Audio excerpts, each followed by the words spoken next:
আসসালামু আলাইকুম। সকলের উদ্দেশ্যে জানাচ্ছি আমাদের অত্যন্ত প্রিয় দুইজন স্টুডেন্ট বাংলাদেশি, জামিল লিমন 27, নাহিদা বৃষ্টি। উচ্চশিক্ষার জন্য তারা আমেরিকায় পিএইচডি করার জন্য গিয়েছিল। মর্মান্তিকভাবে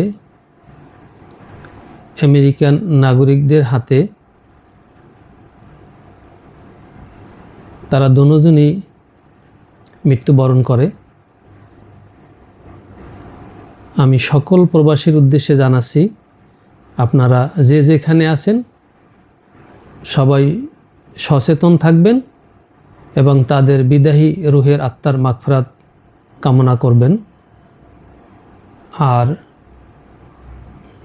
গুজব কোনো নিউজ ছড়াবেন না, কারণ দুইটা নিষ্পাপ মানুষ, তারা আসলে অনেকেই অনেক কথা বলে, বাস্তব কেউই জানে না। আমি ওনার দুইজন বন্ধুর সাক্ষাৎকারের মাধ্যমে বিস্তারিত জানতে পারলাম। ওনারা আসলেই ভালো বন্ধু ছিল, এর অতিরিক্ত আর বেশি কিছু না। তো সবার প্রতি আমার একটা অনুরোধ থাকবে, আপনারা এই নিউজটা সবার প্রতি লাইক, কমেন্ট, শেয়ার করবেন এবং তাদের ফ্যামিলির জন্য সবাই দোয়া করবেন। ধন্যবাদ সবাইকে।